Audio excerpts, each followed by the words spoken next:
kayo ko. Magkarap kayo sa lese. Ito.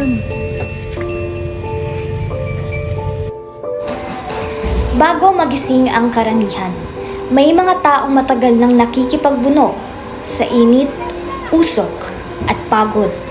Sa ilalim ng tirik na araw, may mga bulyaw na kailangan mas malakas kaysa sa makina.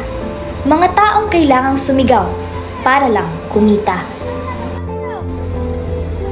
Sa abalang kalye ng Guagua, may tinig na nangibabaw. Dito namin siya nakilala. Ito ang munting kwento ni Buy.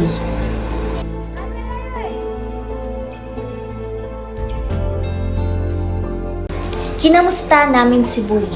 At sa kabila ng hirap na pasan-pasan niya araw-araw, isa lang ang aming napagmasdan. Ang ngiti sa kanyang mga labi na parang walang bahid ng paghihikbi. Ano pang tawag sa inyo? Tawag sa akin Tawag sa akin, Buy. Apoy ka po. Pero madalas Buy po. Opo, Buy. Ano pang trabaho niyo? Sa jeep lang po. Ano pang tawag niyo? Tawag sa akin, courier. Jeep.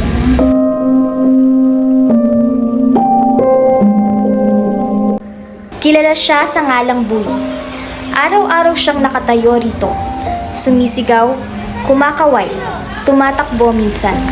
Hindi para mapansin, kundi para mabuhay. Asa na kaya pa mag-aaral? Nagaro po grade 1. Tinukulang ko panganak-anak ko ng books.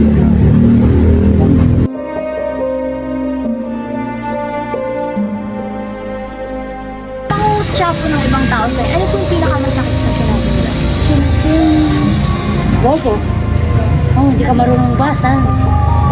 Ayun po yun. Ano po sa buhay niya na parang gusto niyo na kusunod? Ano yung mga time na yun? Gusto ko na wala. Yun lang. Ano po yung bakit? Wala kaming araw kakain. Wala akong araw ng trabaho. Si Buy ay hindi lang boses sa terminal. Isa siya sa maraming Pilipinong lumalaban ng patas, kahit pagod na.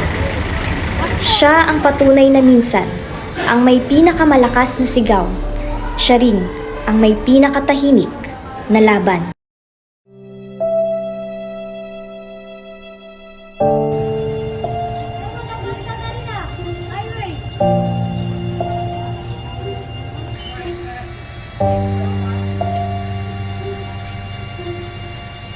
Nano mo in pangadi mo ngayon?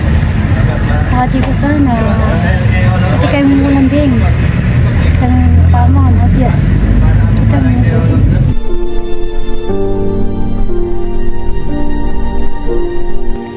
Paulit-ulit ang galaw, paulit-ulit ang sigaw. Nakatayo maghapon sa tirik na araw, ngunit iisa lang ang kahilingan, magkaroon ng pagkain sa hapagkainan.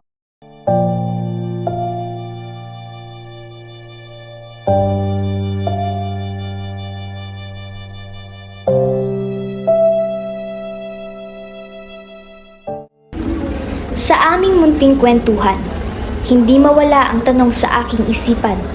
Sa ingay ng lipunan, rinig pa rin kaya ang sigaw ng mga nasa laylayan.